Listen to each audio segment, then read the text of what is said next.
This is Valley News Live at 5. We begin with breaking news. The man police say was involved in a shooting over the weekend in North Fargo has officially been charged with murder.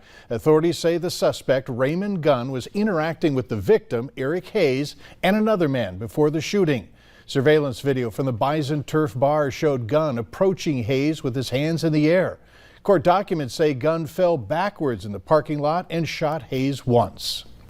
A 32-year-old woman is dead after a drug overdose near Fertile, Minnesota. It happened last night 7 miles outside of Fertile on Highway 102. Police say Katie Flick of Erskine was pronounced dead at the scene from an apparent fentanyl overdose. Fake Percocet pills were recovered, which are suspected to contain fentanyl. 2 men were arrested. 29-year-old Georgi Piatkov, also of Erskine, was transported to Riverview Hospital. The other man, 43-year-old Andrew Metcalf, is from Crookston. To me, they've squandered their opportunity, and to try to blame the chief, you have no one to blame but yourself. Look in the mirror. It seems like you're throwing rocks at everyone else. No.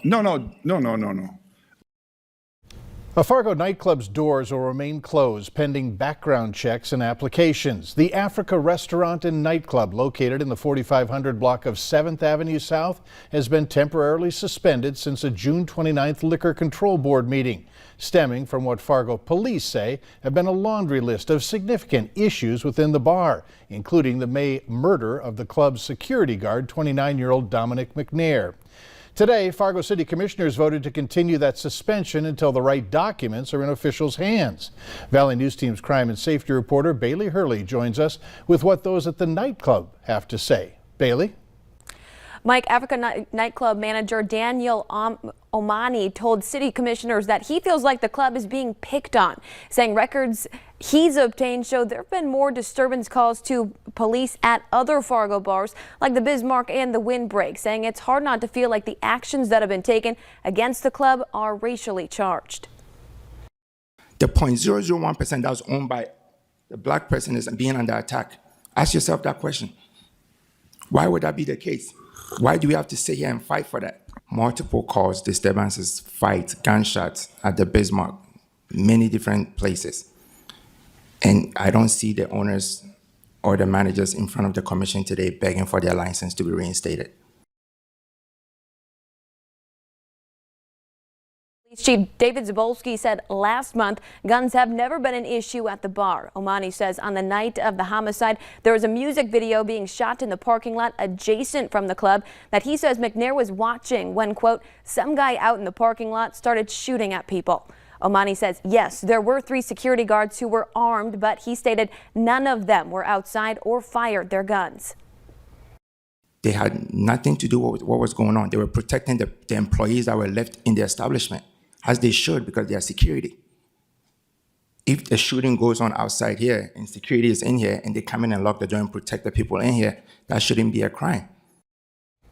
Omani told commissioners the Africa nightclub has changed management and a new code of conduct for how security guards operate, something he says the club has shared with police. Now, the city commission stated they want to have the new management team and security guards background checked and to have that process expedited. Once the checks have been completed and as long as they come back clear, an emergency meeting will be called to likely reinstate the club's license. Mike. All right, thanks, Bailey. Fargo's police chief also stated he's bringing forth more bars at tomorrow's Liquor Control Board meeting, and that they will have issues and will recommend actions that will be taken against those establishments as well. The weather today has been less worrisome, but when it's this hot outside, there's always a chance for some trouble. So let's find out from Hutch what it's like out there right now. Hutch? Well, we definitely have hot conditions up and down the Red River Valley, but this just in. Last night, we had a tornado warning in Beltrami County. National Weather Service completing a preliminary survey there, categorizing the damage that they saw EF1 in scale, meaning those wind speeds were likely between 86 and 110 miles per hour. 2 damage sites were seen near Red Lake and also not far from the Red Bee area as that storm worked its way through. Also, a lot of hail with that particular storm was reported. Here is where that was on the map, just north of Bemidji up here. A lot of hail here that was over golf ball in size. We have a few sprinkles on the radar out to the west from the clouds you see out there, and this milky shade you see here is not, that's not milk. That's that smoky haze that we have over the area. 90s for many, or near 90-degree weather. It's a little hotter in the western part of the Dakotas where triple-digit heat is there.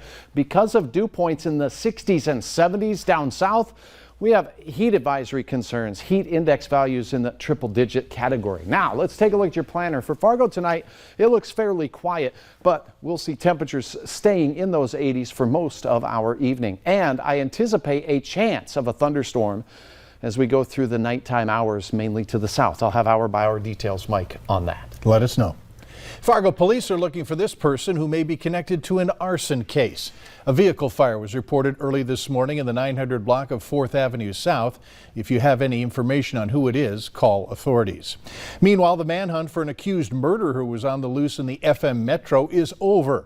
Oscar Ortiz was wanted in connection to a murder on Sunday in Killdeer, North Dakota. He was found in an apartment building this afternoon in the 500 block of 32nd Avenue South in Moorhead. A Red Lake, Minnesota officer was shot and killed this morning while on duty near Redby, Minnesota. The shooting happening around 8 this morning. Redby is on the Red Lake Reservation. Details on what led up to the shooting aren't clear, but the FBI says that one person has been taken into custody. The Red Lake Tribal Council chairman has ordered all tribal programs and businesses to lower their flags to half-staff for the rest of the week. Names of those involved in this case have not yet been released. A 38-year-old man from Bottineau, North Dakota will spend 35 years in prison for several crimes, including firing a gun that injured a police officer from Grafton. Ruben Joe Cruz was officially, unlawfully possessed a firearm while he was under indictment out of South Dakota. The gun went off as he was being arrested. Last March, co-defendant Gilbert Garcia was sentenced to 78 months in federal prison for his role in the drug conspiracy. Minnesota is reporting that last year brought the highest number of murders the state has ever seen, 185 murders compared to 117 in 2019. Over 13,000 vehicles were reported stolen. That's up 20% from 2019. And there were 31 officer-involved shootings reported in 2020, an increase of 6 from 2019. Another big number, the value of stolen property in 2020, it topped $216 million. Today, a House committee rolled back the calendar to January 6th and the attack on the U.S. Capitol, using never-before-seen video footage and the testimony of officers caught on the front lines to investigate what happened and why. Alice Barr has the latest from Washington. The deadly Capitol siege brought back in searing detail today through body cam video and emotional testimony from 4 officers who described being crushed. I recall thinking to myself, this is how I'm going to die, defending this entrance. Beaten. One latched onto my face and got his thumb in my right eye, attempting to gouge it out. Tased. I heard chanting from some in the crowd, get his gun and kill him with his own gun. And abused with racial slurs. Is this America? The U.S. Capitol and D.C. Metropolitan Police officers testifying in the first hearing for a House panel investigating the January 6th insurrection. This threat hasn't gone away. It looms over our democracy like a dark cloud. Just 2 Republicans sit on the committee after heated partisan infighting, GOP leadership denouncing it as politically motivated. We must know what happened here at the Capitol. We must also know what happened every minute of that day in the White House. Today, the officers rebuked Republicans who've downplayed the attack, saying they went to hell and back to protect them. Too many are now telling me that hell doesn't exist, or that hell actually wasn't that bad. The indifference shown to my colleagues is disgraceful. The officers still living with the trauma of January 6th, bringing their experience back to Capitol Hill and calling on Congress to make sure it never happens again. Though former President Trump was rarely mentioned today, the committee does plan to investigate what role he played in encouraging the insurrection. The CDC is saying fully vaccinated people should now wear masks inside in certain areas of the country. The recommendation is especially for people living in areas where there's high levels of transmission. The CDC director said that studies suggested the vaccinated people may be able to transmit the virus. The agency also says that all students, teachers, and staff should also wear a mask at school, regardless of their vaccination status. Meanwhile, masks will be optional for students and staff in both the Fargo and West Fargo school districts. West Fargo sent an email to families this afternoon saying face coverings are optional and no longer mandated for staff, students, and visitors to the campuses. Fargo also tells us that there is not a plan for a mask requirement for the 2021-22 school year, adding that if it would ever be a recommendation, administration would seek approval of such a requirement from the school board. Help is available for North Dakotans who are struggling to pay their rent. The ND Rent Help program will offer up to 12 months of help to prevent evictions and connect renters to other helpful resources.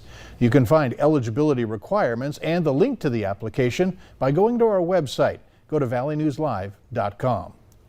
United Way still needs your help in collecting backpacks for its school supply drive to reach their 6,000 backpack goal. The bags will go to kids in need.